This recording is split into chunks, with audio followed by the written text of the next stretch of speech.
Hello, friends. We are back on our path to becoming a better hard support player. I guess that's what we were doing the whole time, actually, so we're just continuing the path. We're going to be talking about the first minute of Dota here, those first two creep waves. There is a lot we can be doing in this point that will have a strong impact on the game. Some stuff in Dota, like, they make us a better player for doing, but they don't necessarily determine whether the game is won or lost. So, like, leaving your fountain early to place a ward doesn't necessarily mean you're going to win the game because you did that, but it certainly helps to build your advantage. Stuff we have covered at this point that does have a significant impact are things like drafting, which we didn't actually cover that really because we just first picked, so I didn't want to spend too much time on that, and I still think that's true, so let's just move on to the next point.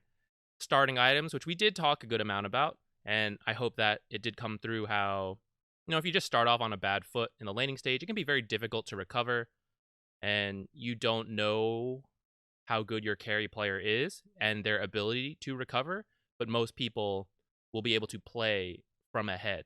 So getting off to a good start is very important with our starting items. And then teleporting the town portal scroll. Now at this point in the game, like that first minute or two, probably doesn't have a huge impact. Teleporting has a much bigger impact the further you are in the game.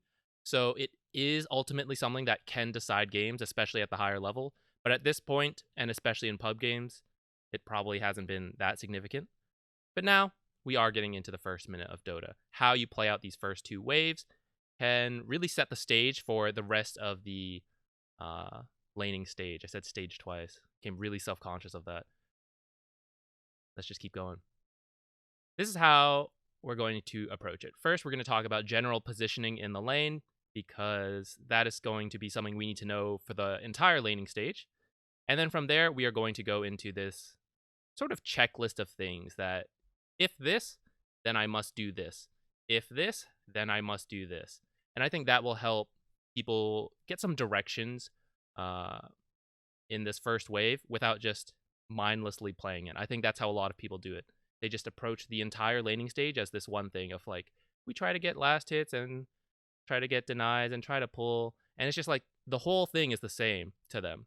But I think this first minute is very unique in the laning stage. And then the minutes after that are a bit more that like clump of we try to get last hits and try to get denies and try to pull. But this first minute, very unique. So let's get into that after we cover this lane positioning stuff. Here we are in a custom lobby as we have done many times before. Now think back to that strong lane, average lane, weak lane idea that we talked about earlier. That is going to kind of play a bit into how we position in the lane. So this is the actual lane, obviously. And if you are a weak lane, you might find that you stand somewhere here. So if the creeps are here, you kind of stand in the actual lane, and you probably go for denies. But harassing is a bit hard because there are creeps in the way, and getting to them can be a bit difficult. We covered a way that you can get around that, but it is just fact that harassing from within the lane is a little more difficult. So what hard supports tend to do is you actually stand over here, outside of the lane. I don't really know. There's not really a term for this. I guess we'll call it like the jungle side of the lane. It's just like outside the lane, really, and playing within these trees. Now, if you imagine the creeps here, which they're actually about to get here, and we'll see, and an enemy hero standing here, it's much easier to harass them from this side of the lane, where... Let's create a hero, actually. So if Axe was standing right here, let's pause so the creeps don't kill themselves too quickly. So if I was standing on this side and I tried to harass him, if you remember our little micro tricks to aggro the creep wave and then walk in and hit him, for someone with very short attack range like Shadow Shaman, does it show here? Yes, attack range, 400. I pointed at the screen as if you could see it. It's there though, I promise. So when you have a very short attack range and a very slow movement speed like Shadow Shaman does, it's very difficult to harass from this way. But when you come in through the trees, if you remember that the whole creep aggro trick works when you're closer and they don't actually have sight of you. So if I was like standing here, aggro him, and now I can walk in, that is much easier to do. And I cannot abuse that same trick because if these trees weren't here, I would have to click from like out here and then walk in. And I don't even know if I would get off a single auto attack if Axe like moved away a bit. So being able to use these trees and abuse the fact that vision is blocked, so that I can do that aggro trick from a little closer, that helps short-ranged heroes and slow heroes harass a little better. So that's why you see supports play on this side a lot. Now, if you have very long range, like, say, Ancient Apparition, then you can play in here a little bit easier, but you still end up playing over here a bit to make it a little easier on yourself. For example, it's easier to pull if you're standing from here rather than over here, because you don't have to walk around all these trees. And it's also... yeah, I guess this is a good time to cover it as well. When we talked about pulling, I think I did mention this, where if you're showing in lane the whole time and then you suddenly disappear, isn't that suspicious? This support that was just standing in the lane for like a full minute and suddenly they're gone, like I wonder what they could be doing. I paused at the wrong part. They're probably going to go pull, because why else would they have just disappeared if the entire other time they've just been standing here? However, if you constantly come in and out of vision in the lane, then that becomes normal, and they won't necessarily think anything of it if you disappear for 5 seconds. They can see they're probably just thinking like, oh, he's probably just standing in the trees waiting for a chance to come out and harass me. That 5 seconds can help you get off a pull. Where, in our previous example, just standing in the lane and suddenly you walk away.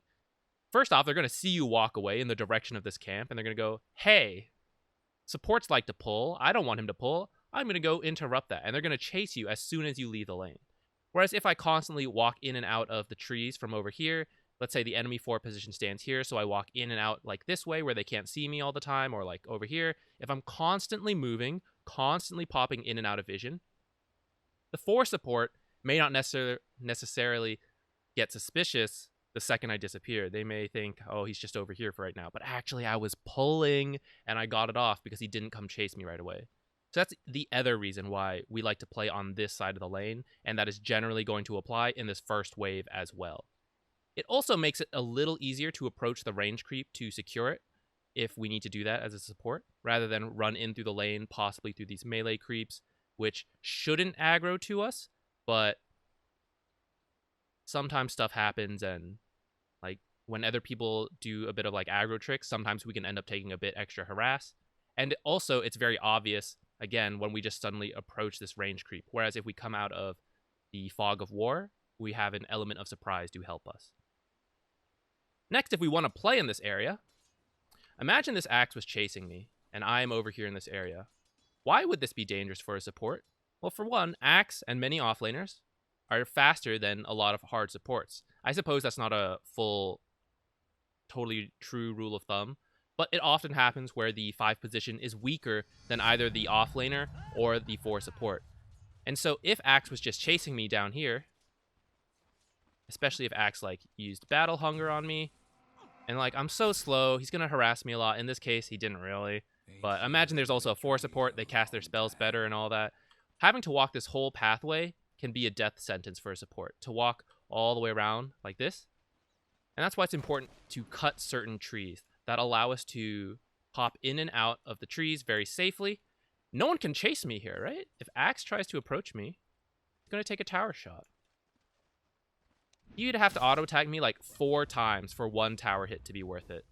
And that just doesn't happen. So enemy offlaners and 4 supports will not chase you into this tower by walking in through this tree. And so now it's a little safer for me to play on this side of the trees. Now there are other trees that also work. Cutting this tree lets me come in and out like this. And cutting this tree also lets me come in and out of the forest.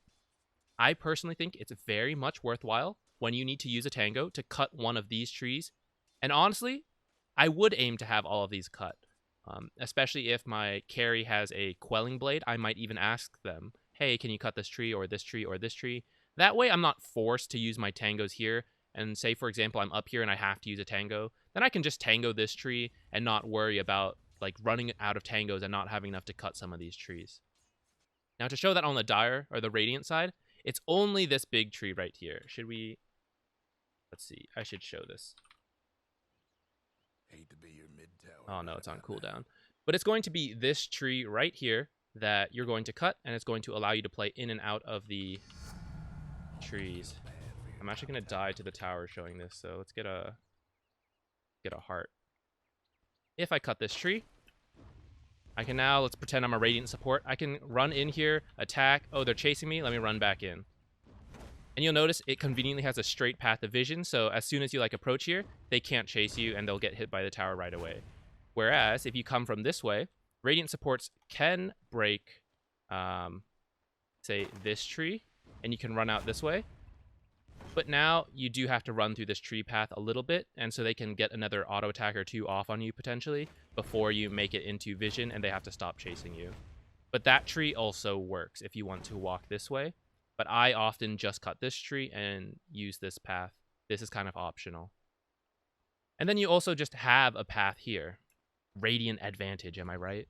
This path is just free. It lets you play in and out, and so you don't have to walk all the way around these trees. Whereas on the dire side, you kind of do. Sort of the same thing with these trees, where, again, this just provides the same, like, fog of war vision from here, where you can just pop in and out of the lane.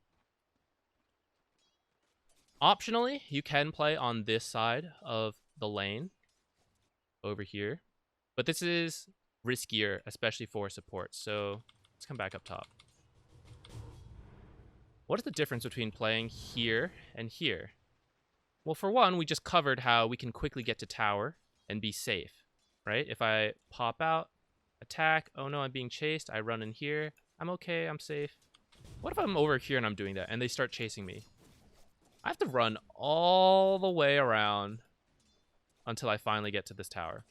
Now, there is constant, like, loss of vision because of these trees. So you might escape through fog of war a bit by doing some, like, juke paths and stuff. So that is to your advantage.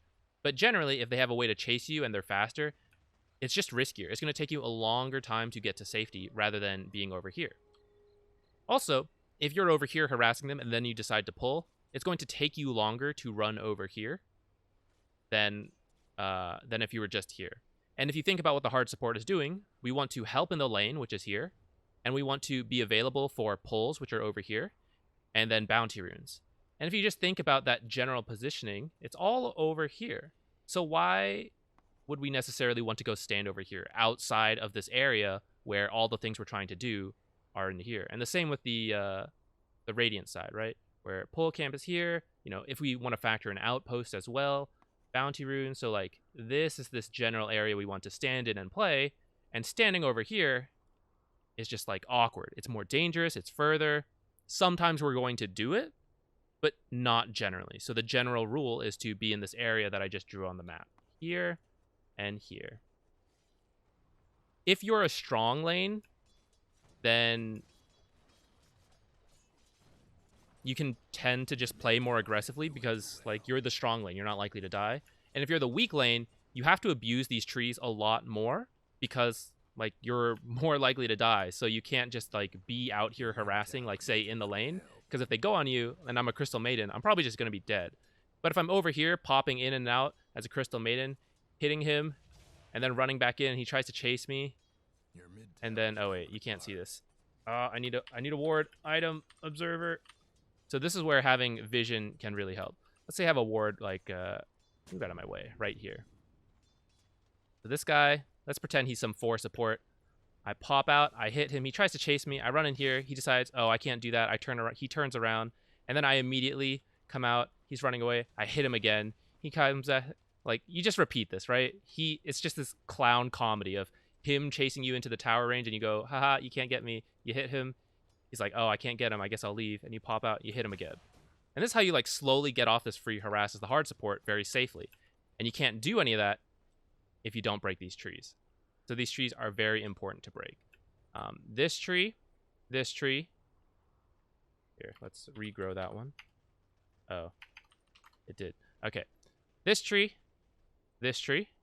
and this tree.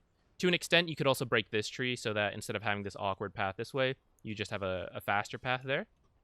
And on the Radiant side, it is this tree and this tree. This one and this one.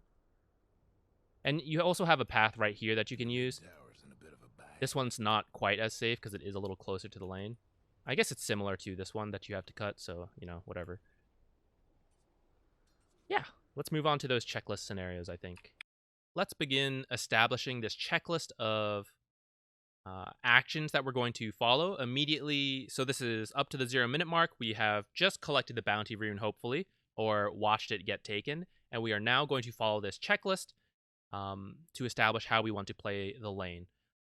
Obviously, this isn't going to cover every single scenario in the game, but I would say you could probably follow this for at least 90% of games, if not more. So, pretty good place to start. Something that's not very common right now, but you might still see, and we're going to cover it because it is the first thing you would have to do, is if it is a solo offlaner, you want to go meet them at their tower, not under their tower, in front of their tower, and zone them. Why does this work? The first creep wave does not aggro 2 heroes. This was implemented because people were just pulling waves and doing crazy shenanigans. So the very first creep waves, they have to meet each other before they will begin aggroing to other heroes. So if you hit the enemy offlaner right in front of the creeps at that tower, they'll just walk by you. They'll just ignore you. This means the offlaner has to make 2 choices. One of 2 choices. One, they could trade with you. So they stand there, they hit you. The creeps are just walking by them. And the creeps are going to go meet, and the carry is going to be left alone to deny your own creeps and get easy last hits on the enemy creeps. And just kind of control the wave and keep it down there. They may even win the trade against you. Like, say you're just not that strong of a 5, and you're just sitting there trading about down to, say, half health for you, and they're close to half or something, and then you break away because you don't want to die. This is still fine for you. You're not the one standing in lane. You can stand off to the side a bit and, you know, heal up, send in a little bit of harass when it's safe to do so. They're the ones that has to come run into lane to try to get last hits, where your carry can now hit them as well. Your full health carry can attack this half health offlaner. That's pretty nice. The other option is to ignore you, to just run by you, maybe run into the trees or something, and try to stay near the creep wave so that you're going to get some free harass off at the start, and that's what's good for you.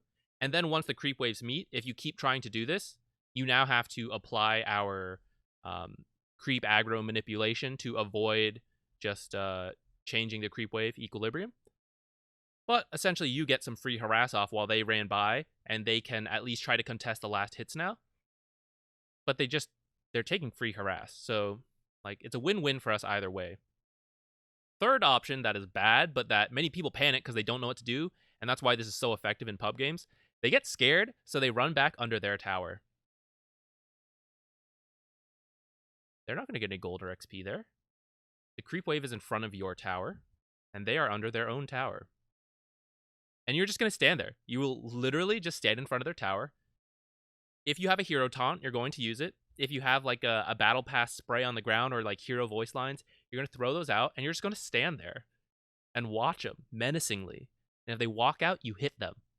This is very effective for range supports versus melee cores, melee offlaners, but you can do it with any combination. Now, know the limitations of your hero, of course. Like, if I was a Crystal Maiden versus a solo Clockwork, I probably would not do this because the Clockwork has a high chance of just killing me. But maybe instead of meeting them directly at their tower, I can meet them a little closer to my tower, where if he tries to commit to me, it's not such a far run back to my base or back to my tower. And also the carry will be closer to help me. But I can still try to focus a lot of harass off at this time because this guy is just alone. That is the big thing. This solo offlaner is meant to lose this lane if he's by himself versus 2 heroes, and you need to make sure they do. You do not want them to get this XP at the beginning. You want to zone them away, make them choose to trade a bunch of health for your health. Check their inventory if you see they don't have a salve. Who cares if you sit there and trade all of your health away? Heck, even if you die, I might be okay with it. Because if they kill you, but they don't have a salve, what are they going to do? They're going to walk to lane with like a fourth of their health, and the carry is just going to kill them? No, they're just going to like sit back really scared. You're going to respawn, TP back in full health, and you're just going to go run at them again. Now, try not to die, of course. Of course. But maybe it's okay sometimes. Now, this is not very common, like we said. A lot of the times, you're just going to have 2v2 meta, and you're not going to be able to do this safely, right? If you try to meet them at their tower, yeah, the creeps won't aggro to you, but the enemy 4 and the offlane are just going to be like, let's just kill this 5. He's just here versus 2 of us. Just kill this guy. And that's not going to be good for us, because we're just going to die really quickly. We're not going to get off that much damage. That's why this only works when it's 2v1. And then you can take that 1v1 with the offlaner and make the trade worthwhile. But when it's a 2v2, if you try to go up by yourself, not going to work out. Sometimes if you're like a really fast 5, like a enchantress, and they don't have a good way to slow you or stun you or anything like that, then maybe you can meet them a bit up front and get a few free auto attacks before running back. But just know that limitation. Again, if you play the same hero, this is why we want to play our own heroes a lot, you'll understand when you can do this and when you can't. So anyways, back to a standard wave of 2v2. What you're going to do is position yourself in a way to see if the enemy is blocking their creeps. So it doesn't have to be right in front of their tower, but you could stand there if you want to like really see them as soon as possible. But more likely, as long as you stand a bit further down in the lane, as long as you can see the creeps getting blocked before they're like, should I switch to... Nah, you can imagine, I'm sure. You know where the creeps usually meet. Like, you just want to see before that spot, stand in a way that lets you see the lane and lets you see them walking down, so that you can tell your carry, oh, you also need to block, or hey, don't block at all. Because what's very important is to not allow the creeps to walk under your tower. This is such... It is so important. This is my biggest pet peeve as the 5 position. I wish I had the clip, but it got lost, I think. No, wait, I think I have one. But when the carry, and therefore you, allow the creep wave to walk, the enemy creep wave to walk under your tower, your lane is lost. It's not like fully lost, but it's kind of fully lost, because the enemy team is now going to get a guaranteed 2 to 3 waves of experience. And there's like no way for you to fix this. There is, like, if you kill them, then yes, but it's very hard to do that. Letting their creeps walk into your tower is so bad for your laning stage. I don't know how to stress this enough. Every time I see it, I have this sinking, dying feeling inside, like, what could I possibly do in this lane now to get the advantage for our team? The enemy team now has to make mistakes for us to catch back up and to take the lead. It is so difficult if the enemy creeps walk under your tower. So if you see that it's about to happen, that your carry is blocking the creeps and the enemy team is not blocking theirs, you have to walk out and go body block their creeps. Like, you have to practice body blocking enemy creeps and not allow it to meet under tower. And furthermore, you can't allow it to meet too close to your tower either. Otherwise, the enemy can just aggro the creeps and pull it out. I'll show that in a little bit. Now, if the creeps have met in a appropriate place in the lane, and even if they haven't really, you want to make sure you secure the range creep. This might get you a bit of flame in your lower ranked games. I'll leave it up to you whether you decide to do the right thing or the non-tilting thing in your games. But at least know that this is the right thing to do. In that many carries do not have a way to necessarily secure the range creep. So like Drow many times takes Frost Arrows level 1, which does give her a little bit of damage, but it's not going to be as much damage as, say, an Ether Shock from a Shadow Shaman or a Lich using Frost Blast. Many supports have these burst spells, which out damage anyone's auto attack in the lane, generally speaking. So, you know, the 50 damage offlaner trying to get the deny, you beat them out with your 100 damage spell, and you secure the range creep, which is a good amount of experience for your team. And better than that, you get the gold! Oh, we're so poor as hard supports. Any chance to get gold is great. You want to secure this range creep. And, you know, you tell your carrier, like, ah, oh, XP for us. You know, we secured it. We're good. But really, I just got some gold. That is another clarity. That is whatever. This is why it's worth doing. You could just buy another mango. Say you're a Crystal Maiden and you have to use a mango to secure the range creep. Just buy another mango and ferry it on. If you secure, well, oh, that's a spoiler. We're not the second wave yet. But I'll let you in on a secret. We're going to do the same thing in the next wave. You get that range creep? You'll buy 2 mangoes. Wow. The gold from this is a very nice thing to have as a support. And oftentimes we don't need to buy like a mango every single creep or for every single range creep. We can just stockpile that gold a bit and buy, say, boots a little sooner or a sage's mask to help us keep doing this. Something like that. So here, should we cover the next wave first? I'll stop. We're about to see. It's going to be a surprise to both of us what I decide. I've decided to show some of the things in the first wave. We won't show all of them. That'll be for the clips at the end. But a couple of these I think we can show. So imagine you went to get the bounty rune, you run back to lane. This is about the time where your carry might start blocking out of habit. Because many people have just been told, oh, you should always block your creeps. Well, what if I block my creeps a bit? Uh-oh. Do you see this? Let's pause before anything happens. Take a look. This is where... Ah, shoot. Okay, there we go. This is where the creep wave would meet naturally. Okay, so this is for the Dire safe lane. I'm going to do it from the reverse side in a bit, and so we'll see the Radiant where they would have met. So when no one blocks at all, this is where the creep waves meet. And this is a very good spot to meet.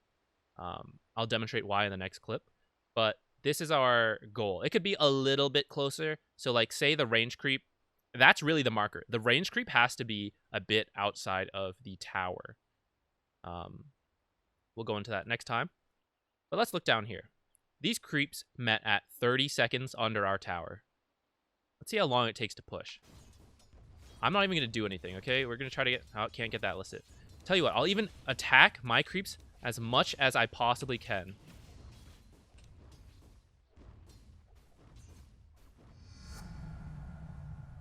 $14 seconds for the entire creep wave to die.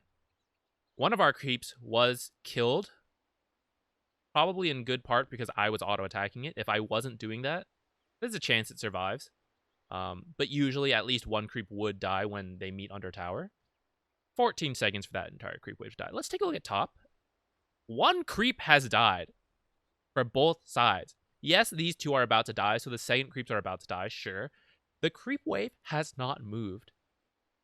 Let's watch our creeps. Where are they going to go? If you watched the replay analysis video before, you'll know that they're now going to meet around here. These creeps still have not moved.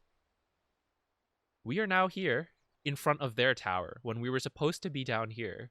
Remember that whole thing I just talked about being able to play in these trees? About being able to play through here? Do you think I can do that when the wave is up here?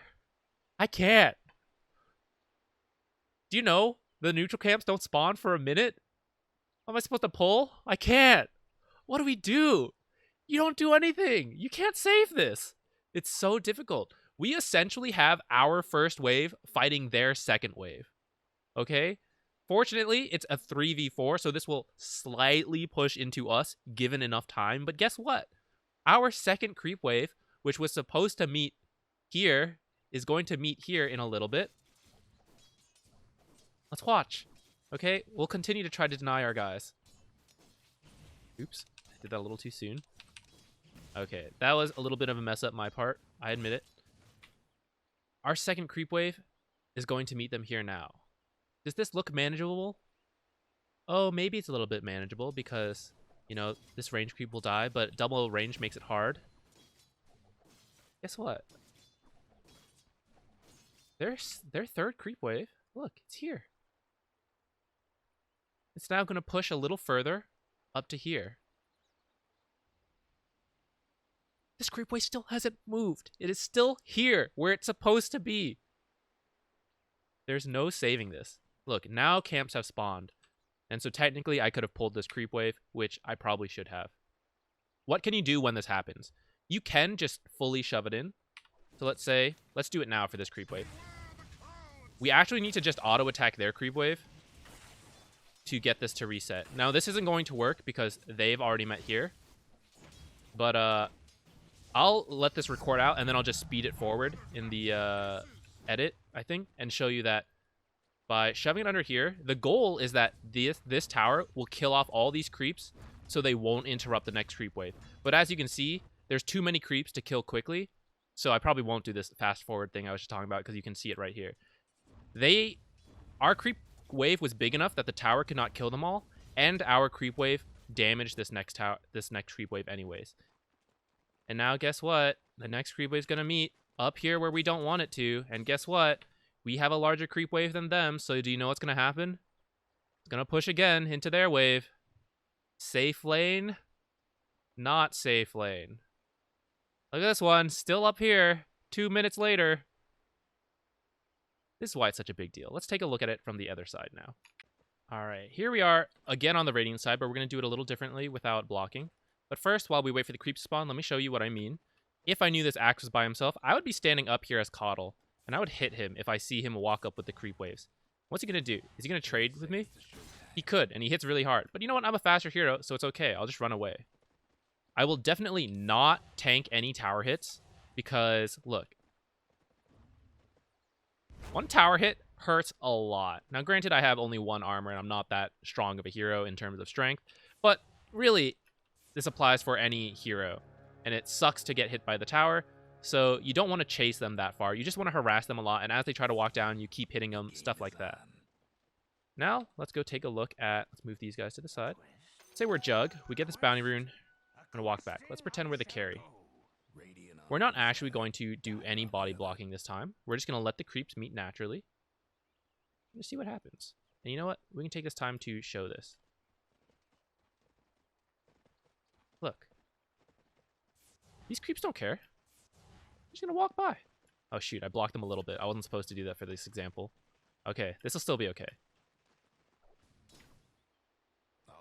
Look where these creeps meet naturally. Look where these creeps meet naturally. In fact, they meet a little closer to this tower because I body blocked him ever so slightly. They met a little bit further out here. This is very... Shoot. This is very different from the Dire side. This is one of the idiosyncrasies in this game, where if the creeps meet naturally on the Dire, it's up here. Oops. And when they're Radiant, they meet... You can't see it. If I unpause, I'll lose my opportunity, though. But you just imagine, right? The tower is like right here. Now, this can happen up here, too. If, say, Dire blocks their creeps for a little bit, then you will meet closer to your tower. So that's why I realized I didn't need to switch sides to show you this, because it applies. Mainly, it applies to the Radiant side, but also to the Dire, if you let your carry block too much. Where's Axe? I don't want to look for him. No, never mind. He's right here. What happens when Axe aggroes the creeps? You see this? What is this tower doing? It's hitting my creeps. Because they chased under when he aggroed. This is why, earlier I said, the range creep should preferably be outside this tower range. They can be, like, right on the edge. Or you can stand further up to make sure that if they get de-aggroed, they switch to you and you can, like, bring them back to the creeps or something. But if the creeps meet too close to your tower and the enemy offlaner just aggroes creeps like this, let's watch it play out. We'll just let the creeps do it, too. We're not going to interact at all. It's going to push very quickly. Not as much as before, thankfully. Now, we could probably get the deny on this creep, and maybe we can work on the deny on this creep. But you can see how this is an issue, right? Where, without us interfering, our lane is pushing quite hard. And granted, if we worked on fixing it, we might be able to make it push less hard. But Axe, like, he's not going to just let us just sit there and auto attack, right? He's also going to be drawing aggro, trying to mess things up. If we let this go, it's going to meet up here. Same issue as before, where I think we met slightly further down this time. But this is still not where we want to be. We want to be a little bit out here. So that's why it's important to scout for this first wave, to see if they're blocking and let your carry match the equivalent block. So if he's blocking a lot, then your carry wants to block a lot so that we can meet somewhere over here.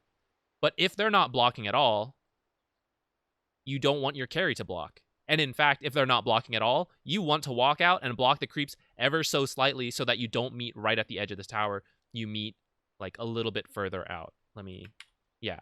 so your creeps don't meet right here. You want to go block them for a very small amount of time so that they meet here naturally, maybe a little further. And this is still very safe for you, right? You can still do the whole shenanigans with the trees and running out over here, but you can't do it up here nearly as easily. It becomes a lot more difficult. Yeah. Let's go on to the second wave. I lied. I feel like it's important to show you how this works. So you would body block just a little bit and then get out. Very easy.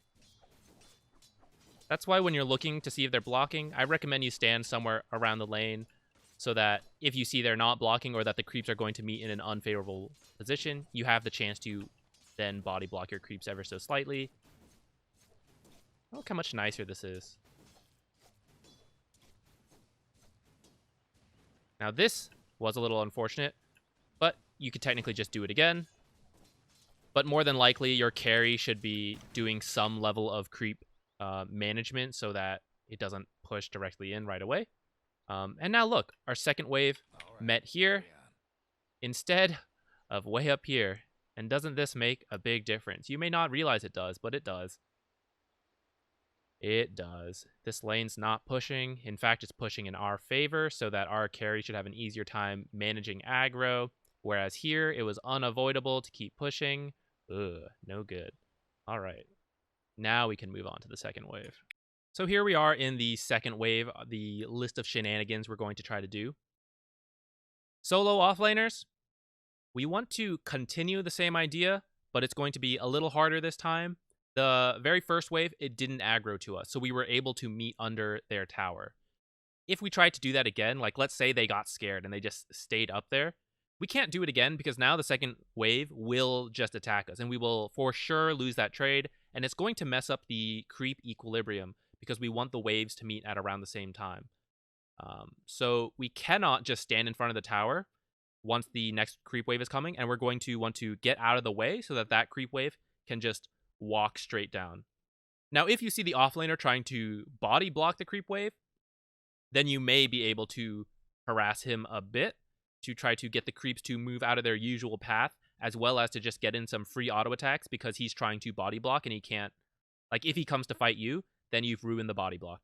You do have to, if the creeps aggro to you, you do have to run straight down the lane and then de-aggro them on your creep wave. If you run them through the trees or anything like that, that is going to affect creep equilibrium.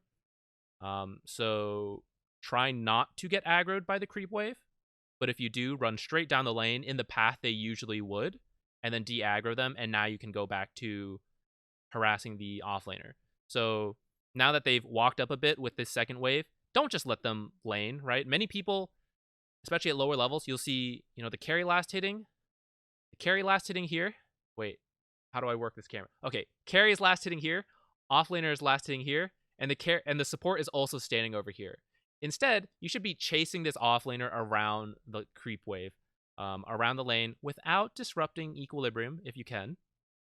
But just don't let them stand there on their own. It's a 2v1. By default, you are kind of a stronger lane, just by the fact that you have 2 heroes versus this 1 hero. So don't let them get free XP. Run around. You have nothing else to do. You're waiting for the neutral creeps to spawn in the first minute. This is why this wave is so unique, because there is not much to do in terms of other options. You can't go pull, you can't stack, none of that exists yet. You're not going to gank at level 1.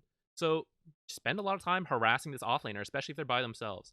It's a great time to use all your mana as well. If you have a clarity, spoiler alert for the either next or video after, you're probably going to go look to pull the small camp on the third wave after it spawns at the 1 minute mark, and you pull at like 118. And then you're going to have a ton of time to clarity up. I almost forgot what I was trying to say. I was like, why was I talking about this? You're going to have a ton of free time to solo clarity up because there is no force support in this lane. It's a solo offlaner, and no one's going to break it. So you can just go pull. If the offlaner chases you to break a clarity, like, okay, whatever. Carries alone in the lane. Sure, dude, whatever. Chase me. I don't care. And you're going to do that. And if you do blow all your regen on this offlaner, he should be weak. Your carry might even be level 2. Depending if your carry is like Ursa or like a Chaos Knight, maybe they can get a kill on a weak offlaner in a 1v1.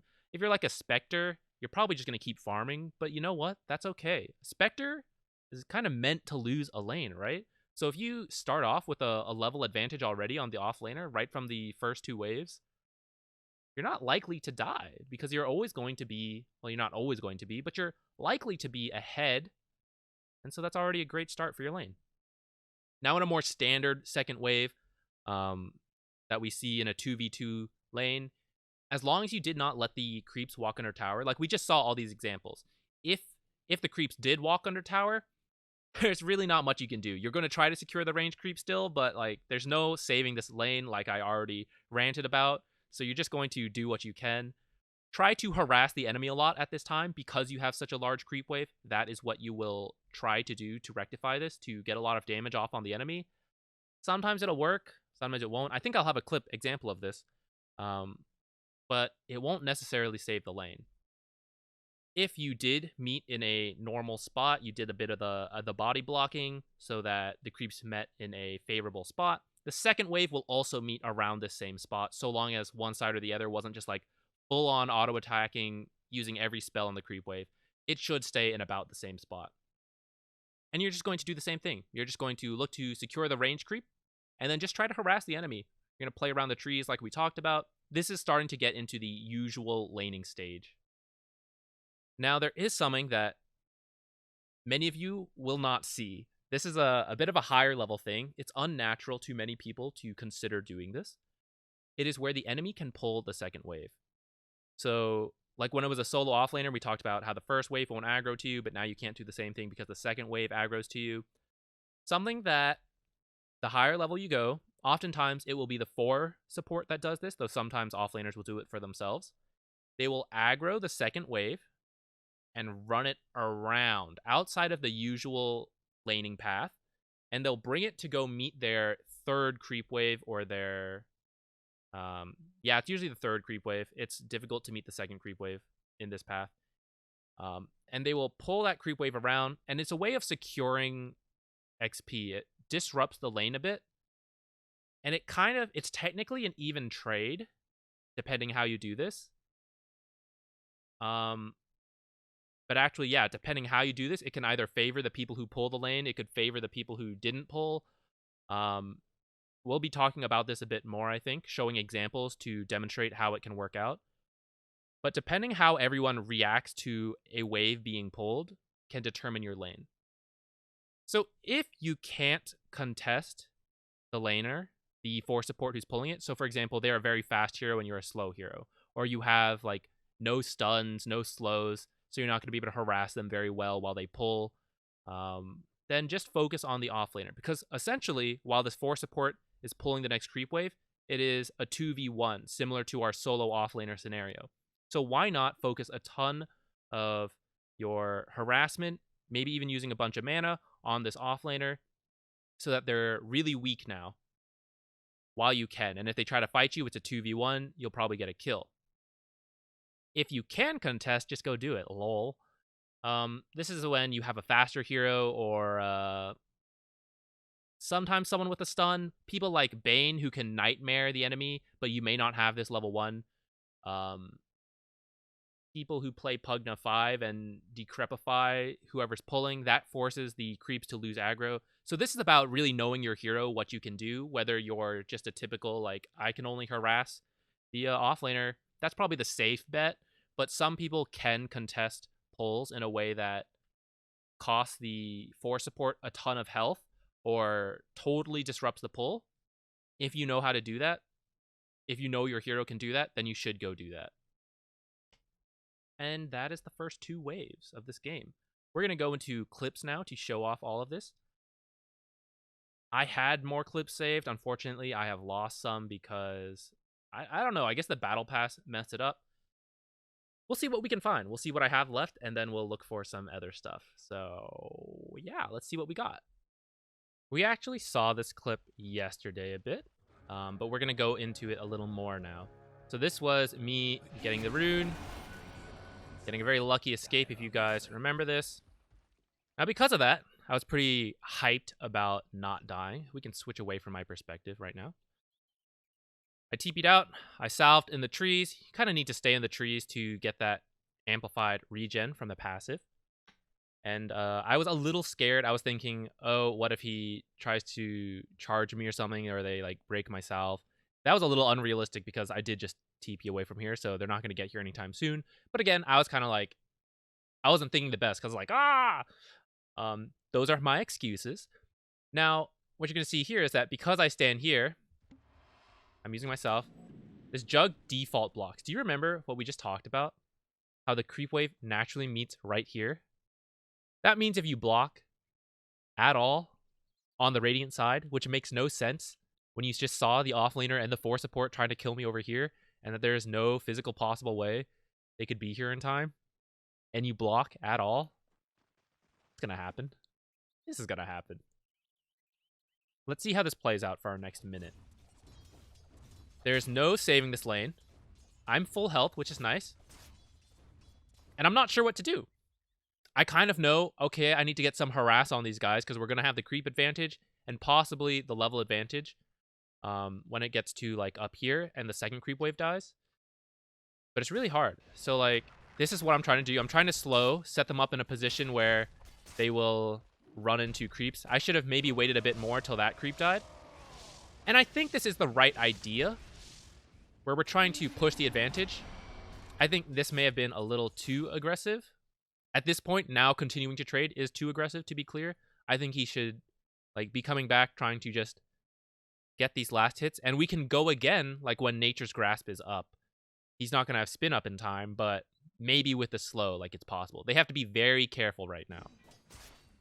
Instead, he's taking a lot of damage because he's trading in the creeps, which is just ultimately going to push our wave even further. And I was like, I guess I have to help him. But I should have been getting this range creep, I think. I want to go over this to show what's going to happen. This was a little aggressive. Because we do have creeps here, I probably should have waited a bit longer till they weren't going to just aggro here. But the idea was that because we had more creeps and they were trying to run up, maybe I could force them to be slow. And it was tempting because they're low. But I think this was like a little too hopeful. I should have already been moving over here to pull this. But because Jug was low, I felt uncomfortable doing that. Because I know this guy is, or has charge. And then because I know, like, he's got the burst from Janata. It's not, like, they're low, but he's low. And they could kill him in this time. And unfortunately, I used the salve on myself. Which I kind of feel like was an okay decision. But maybe the healing amp was enough where I could have just tangoed up. It's a tough call because I did start fighting at full health pretty quickly after, and I don't think I could have done that if I wasn't. But maybe I could have just tangoed from the trees. My concern was that if I didn't salve up, that when the laning did start and I was only at like say half, if he charges me and then it breaks some trees, for example, and I lose my passive, then I'm such a slow hero against Orb of Venom plus this like Janata damage that I felt like I would die, which is why I salved. I want to go pull. I want to try to get this over. But they make a play. And I have to go help him. Because otherwise I think he'll die. And in fact, he's going to die anyways. I do get a double kill. Which was the idea, right? It's like, oh, when we have a big creep wave, we need to try to kill them so that we can push it under tower and they won't get experience if all the creeps die. That was my thought. So I quickly came over here to try to push. I should have just been auto-attacking more, I think.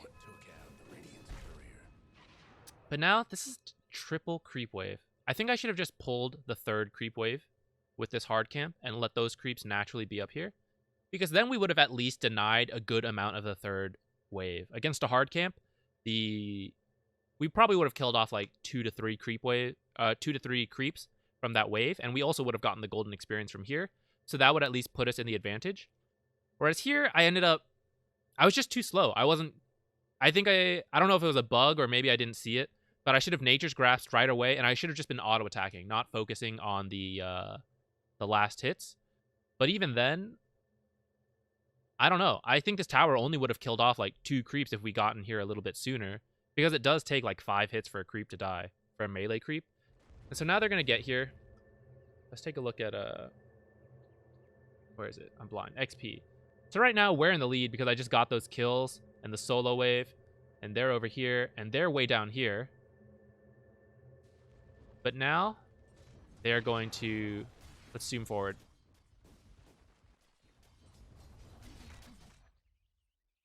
Now they are above Juggernaut. And I'm higher because I got the double kill, essentially. But do we even need to be here? You know, I feel like Jug Treant is pretty strong. And they're okay at being strong. But, like, you saw how we almost killed him level 1. What if we just had a normal laning stage? Got up to, like, level 2 so that maybe... I might have still gotten living armor. I don't know. But maybe the double slow, maybe a bit more trading before we go in, and we would have gotten the kills. Instead, we end up with this for sure even lane, where they have gotten levels, and we have gotten some levels. And to some people, that might seem okay. Drawing even. And you know what? If we were a weak lane, maybe. But we could have won this. We could have outplayed them, you know? And we lost all that chance by letting it come under our tower. And ultimately, the carry did die and all that, right? And he's going to be constantly low this game. I'm not going to play much more of the clip because we're already past that 1 minute mark. I did want to show how it played out a bit. But essentially, it was really hard to stabilize this lane after this, where I never felt like I could pull too often because he was constantly low. And if I leave him for even a little bit, like, even though I can living armor him, like the burst from Janata, the stun from this, it was a very difficult laning stage that I think could have gone way better if we had not shoved the first 3 waves right in. Like, look, it's finally 2 minutes and 30 seconds, and now we're back over here. And I'm pretty sure it immediately comes back under tower again, and we push it. We did end up losing this game, by the way. We're going to watch this game from their perspective now, because their top lane went better than ours, and we can see some of the same stuff we talked about here. So I don't like what Witch Doctor's doing, which is not looking to see if they're blocking. But having said that, it doesn't matter that much in this game because Timbersaw is so strong in this lane.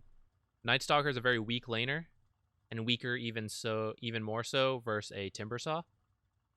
Witch Doctor may have even been able to start Maledict, which would have worked really well with Whirling Death to possibly harass and kill this guy. But I don't mind stun, right? That's fine.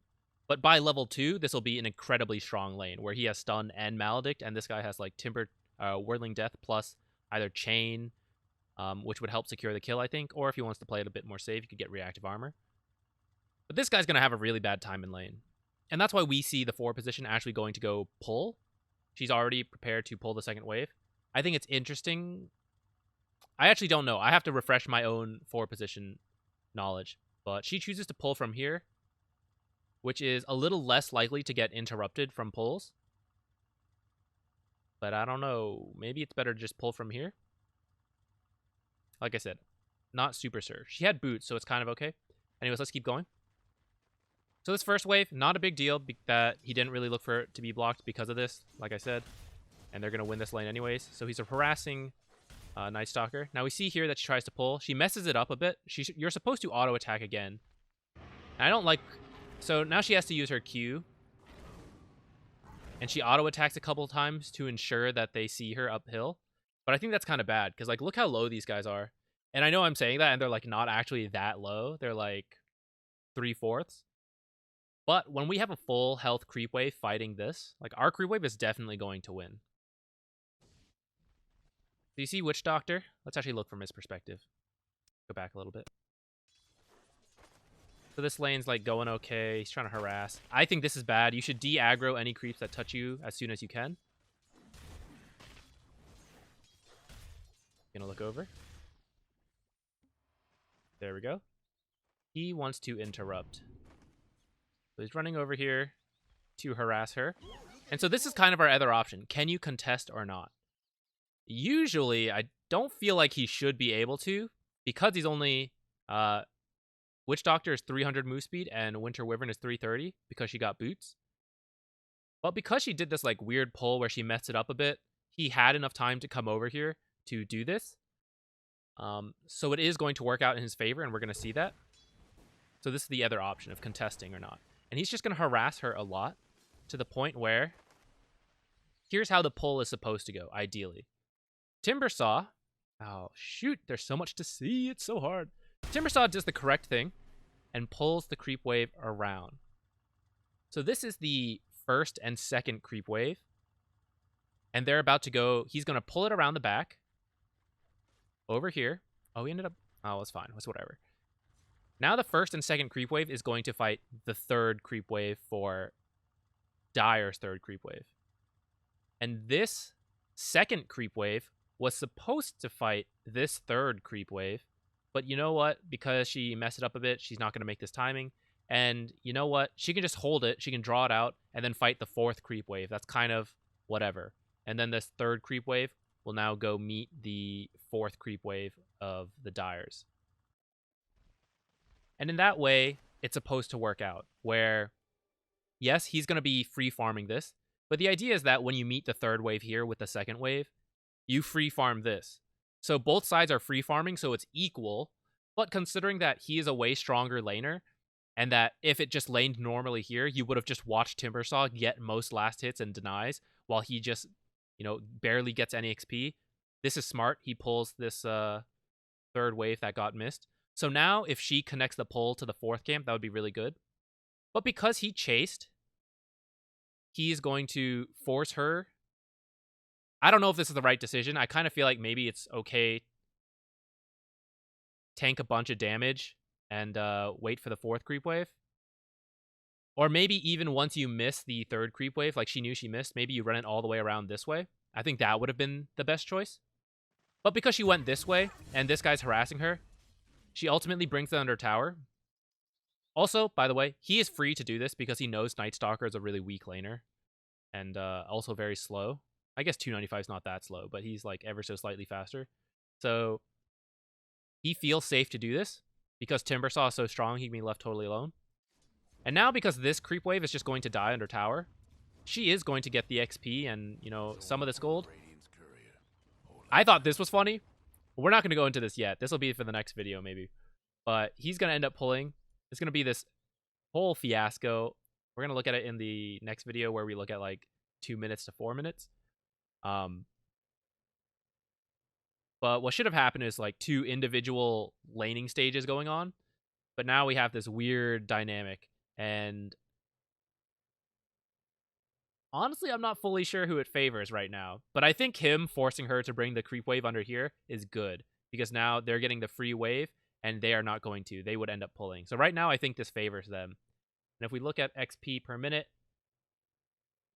so we're up here. This is when we got that double kill, but all the creeps hadn't died yet. Let's skip forward a little bit so we can see. Now having skipped forward a bit and we kind of know how the lane has played out a little, Timbersaw is in the lead. Witch Doctor is down here, but you know what? Who cares? Timbersaw is doing well. And then Winter Wyvern and Night Stalker are way down here. So I think Witch Doctor played this all right. Chasing her down, forcing her to ruin her pull. You have to know if your hero can do it or not. I'm kind of surprised he did it because she had boots, but I think because she messed up the pull a bit, he was able to get away with it. So, yeah, that comes down to knowing your hero well, I guess. Maybe this guy is really good at Witch Doctor. Gold tier. Yeah, I would say he is decent at this hero. Okay, let's move on. If you watch the replay analysis I did, this is the same game, but I think this fits what we need to see. So this is an example of a solo offlaner, or the start of one. So if we look at the Radiance Vision right now, you'll see that we know what's his name? Pudge is up here. So we know that the 4 position Pudge is not down here. So it should just be the off lane Pango, who is not that strong of a laner. Actually, you know what? We can just go from player perspective. There's going to be multiple things wrong here. This is a bit of a replay bug, but don't worry about that. So 1, this positioning is no good. If we go back to... Let's just watch Radiant Vision. Right here. Actually, a little bit before when we see the Bat Rider get pulled in, but we may not have seen that right away. But once you realize this guy is up here, you know Pango cannot be here. It is aggro mode. You go stand right over here. What am I doing? Both visions is what I want. Disruptor should go stand right over here, wait for Pango to walk up. The second he sees Pango, he just unloads everything. He's going to use Thunder Strike. He's going to auto attack. If he runs out of mana, he's going to use a Mango and keep up this harass. This Pango should not be allowed to walk up for free like this. Like, I already don't like that he's here. I would be standing here. The second I see him here, I am using Thunder Strike and chasing him. I do not want him to be able to, like, even walk up here. In my mind, when I am 1v2 and I see the offlaner and I'm like some ranged hero like Disruptor, I'm like, this is the line. If he tries to walk past this line, I hit him, I use my spell, this is my line. He cannot cross here until the second wave where I can no longer do this or else I'll get hit. In which case, then I back away this way. And what will usually happen is that he'll try to walk in with the creep wave. And I will try to do... You can't really do the aggro trick because there's nothing else. They will just naturally go to you. So you kind of have to wait for him to get around here. And then when the creeps meet, you then start harassing him again. And he then might run into these trees. And I will chase him there as long as I have time before the next pull. But by standing down here, he's allowed to just walk up. And unfortunately, this Lifestealer blocked by habit. So even with... even though he stood here, this should be enough vision to know that this was going to happen. And this is a bug. He hasn't actually clarity'd. And even if he did, it would be worth losing the clarity to immediately walk over here and body block these creeps. I don't even care if he attacks me a bunch. I do not want a solo offlaner to get 3 creep waves of experience when he shouldn't be getting any. And I mean, he might be able to sneak a little bit, but he should be getting so little in this lane until Pudge gets here. And even with Pudge here, Pudge is a weak laner. So they should not get very much out of this lane. But by letting it come under this tower, because we didn't... I mean, it wasn't his fault that Lifestealer blocked. But by not body blocking the creeps here now, or not zoning out Pangolier here, that is bad. I want to say, too, if he had zoned out Pangolier here, but then this still happens, that's not his fault. If possible, you should be telling your carry, like, he's not blocking the creep wave at all. And that's kind of the best you can do as a support. Like, if you're spending your time zoning out the offlaner who's solo, it's not your job to come block this creep wave so that they meet a little further out. And in fact, it's kind of okay if they meet so close to the tower, because as long as no one disrupts the creep aggro, it'll be fine. It's only when someone aggroes the creeps that they then end up walking under tower. So as long as this guy can manage a wave on his own, like, the correct support play is to be up here zoning. And then once Pudge gets down here, you have to give it up. You have to come back and play safe. But you see here, this is the other thing that we talked about, the positioning in lane, where being here is not helpful, but being here would be easier. Like, if he wants to try to aggro this, if he wants to try to auto attack this Pango right now, he has to walk out of creep range, right click, walk back, and then he can auto attack once or twice, and then maybe use a Thunder Strike. At this point, Thunder Strike hitting this creep won't matter because it's pushing anyways. But if he was standing over here, he could be literally right here within auto attack range, and then just auto attack him. Like, click once, stop, so that they don't see him, because otherwise I think they would aggro. I'm not 100% sure. So it doesn't hurt to do this trick just to be safe. But right click and then stop so that you don't hit, and then actually auto attack, and you'll be in range. And you can get like 3 auto attacks off this way, and Thunder Strike. Or even if you're standing over here, it's still much easier to do this creep trick, right? Where you right click and then walk in and attack and then walk back in, because you don't have to walk out and then back in. Also, against a solo offlaner, in this case I wouldn't, because I no longer see Pudge, so now the Pudge might be coming down here, so it's a little scary. But if I knew they were still tri-laning, it's okay to stand up here. Right now, this is how people tend to lane, where like the creeps are here, the enemy creeps are here, so we stand on our respective sides. When you're zoning off a weak offlaner, why can't I stand up here, where he is? And so that now he is forced to stand over here. Because you have to keep the distance from the heroes, right? If he lets Lifestealer just walk up to him, he's not going to win that trade. Lifestealer is going to hit him a lot and get some free harass, essentially. So he has to keep this distance. why let him keep this distance at a range where he gets XP and not stand like further up here so that he has to be over here where he can't possibly get any last hits or even be in range of some of this experience. Now, Lifestealer can't stand so far up. He does need to stand a little closer, but he has a bit of leeway room to walk back and forth and then get the last hits. Disruptor, though, he doesn't need to get last hits, so he can chase this Pango as much as possible from over here. Kind of think that's all I have to say about this clip. Oh, we should play it out so you guys can see it, though. So, there's no saving this lane, as I've said many times. And look, this weak lane... What am I doing? What is wrong with me? XP. What was supposed to be a very weak lane, once these creeps die off, like, let's watch them, like, jump up, right? Let's go back a bit. When they were down here. 23-23. At this point, look. Because none of our creeps have died, they're, like, super weak down there. This could still be the case, but the creep balance could be down here if we had chased him around and all that. Although our experience would be lower and Lifestealers would be higher. But just look how quickly they recover now that this full creep wave is going to come to them. And there's just like, what can you do to save it? Now we have a Lifestealer who's doing pretty well. Disruptor walked off, so they didn't split too much XP. But these guys are much higher than they should have been.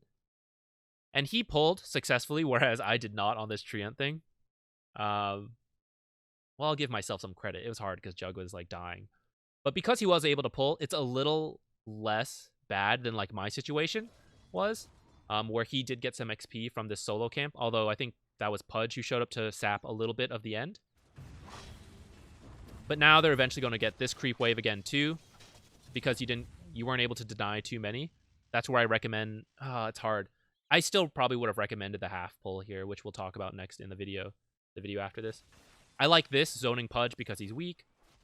But now again, watch the XP where we are at, you know, Lifestealers at the top, and you're down here. Like, that's reasonable for a 1 position and a 5 position. And these two are, you know, in the middle. It's not the best. But now as Creep Wave starts to die off in their favor, and they can come interrupt this pull, they can sap some XP. They're catching up. They're catching up in a way that I don't think they should. That, in this very weak lane versus a very... I would say this is a strong lane. I don't think they should be up this high. They should be lower down. Look how little this Earthshaker and Batrider are getting out of the lane up here. Versus Jug and Ogre versus a Bat and Earthshaker. Yeah, I would say that Bat and Earthshaker are a bit weak to Jug and Ogre. And they are doing worse than Pudge and Pango. And a direct result of that is that I don't think the top lane, I never actually watched. I don't believe the top lane ended up running into... We went back too far. Oh, so they did do the Earthshaker block. But, like, this is still essentially a normal lane, you know? Even though it's a little further out. But they're going to play a normal lane in a way that is to their advantage. And same with you guys. Even if the lane had met somewhere here, that would still be better than what happened. So, let's see if we have another example. And if not, that might be the end of the video. Okay, so this is one of the earlier games I played. So there's going to be a few more mistakes. But actually that works out. Because we're going to see why it was no good. So here we are in this early time where we are stronger than them right now. And so we're playing very aggressively. I walk over here to make sure they don't start body blocking. And I see that they're not. And I know that they can't make it here in time to body block. So I'm just going to back away. I'm going to walk up a little bit to make sure the creeps meet in a decent spot. I probably would have preferred to be a little further out, but I kind of slipped my mind a little bit. But this is like passable. And in fact, you're going to see it was far enough where he tried to aggro it, but he didn't get all of them. So like this worked out where they never went under our tower. Here I break this tree when I have to use a tango so that I can start playing around here if I need to. Trying to harass a lot, making sure I don't aggro this wave. Now here we're going to see him pull. I cannot stop him. One, I didn't know he was going to anyways, but like my slow doesn't really do anything because he has swashbuckle. And he can swashbuckle in a way that I believe should still keep the creeps aggroed. And plus by the time I saw that he was pulling, Like, I'm not that fast of a hero. He's 305. I am 290. By the time I come over here, it's not going to do too much. So I thought we should focus harassing this guy a bit. Now, here's my mistake. I should have pulled this around. And when I played this, I even knew, I had this feeling. I was like, I think this is the correct decision, but I didn't have confidence in it. And so I just walked backwards like a fool to AM. I don't know why. I can't fully explain why I did this, but I knew the correct decision was to walk this all the way around and meet our creeps here. And so instead, what's going to happen? Remember, I explained it's supposed to be this like 2 separate instances of laning, which would favor a weak lane like they are. Now, he is doing it here instead of like pulling it all the way back.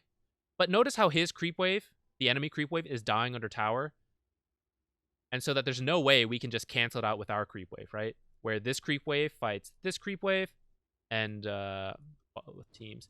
And what he's saving this creep wave to fight this creep wave, right? So if I had pulled it around, it would have essentially been balanced. 2 equal creep waves fighting. But instead, the enemy, the dire creep wave is going to die off here to this tower. They have a normal lane up here, now going to be reinforced by ours, so that our lane will for sure push into them. We are the stronger lane in this situation, so the fact that our lane is pushing to them favors them. And he has been blocking my camp. I want to make him pay for that if he's going to body block everything. And like I saw him here and I knew he was going to be here. I can't let him just do this for free. So forcing him to rotate out. But both these camps are blocked. So there's nothing for me to do to save this lane. I don't know if I'll remember I have this game when I make the position 4 equivalent of this guide one day. But this was a very good example of what position 4 should do, where he pulled the lane in a way that blocked this camp. He used a ward to block this too that he placed early so that I never saw it. And then later, when he's not going to pull the next wave to block this camp, but you see him position in a way so that he could come here to block, and he made sure to do that. And so now, like, how am I supposed to save this lane that is pushing? If he hadn't blocked that, I could pull this next creep wave and then do a connected pull to the hard camp, or I could just do a direct hard camp pull, although I think it's better to go from the small camp. Doing a half pull here is kind of okay. It's not the best, though, because my goal would be to completely deny this creep wave, if possible, while Pangolier is gone. And a half pull does allow them to get 2 creeps. And although I would get the deny on the other 2 creeps, I would not have the time to, say, do this half pull and then pull those other 2 creeps to this hard camp. And I can't really ask AM to do it because he has last hitting to do. That's why I was debating, like, oh, maybe I could have just done a hard camp pull for the whole creep wave. But then I think Necrophos could have sapped some XP. And by the time I do that, I think Pangolier is a bit closer. But I can't do any of that because these camps are blocked. So this was a very rough start to this lane. And I mean, it sounds weird, right? Because if we look at XP, it's like AM, me versus like Pango and Necro. But yeah, see, like Necro's ahead of us. Granted, Pango is very low, but he doesn't really care. He's doing his job. This guy's getting a better start than he's supposed to when we were the stronger lane. Like, you saw us trading level 1 here, and we were winning because we're stronger. But now the distribution is different, but it's essentially an equal lane that is going in the favor of this off lane a bit. Whereas, like, up here, this Spectre lane, Spectre's ahead of Night Stalker, Bane is ahead of Mirana. Like, they are winning their lane. Should we take a look at what they did? I never watched their lane, actually. Actually, I don't have to watch it that much, to be honest. Night Stalker's a really weak laner. Mirana's a very hit or miss laner. Spectre's a weak laner, but Bane's great. Let's watch a little bit, just to see what happens.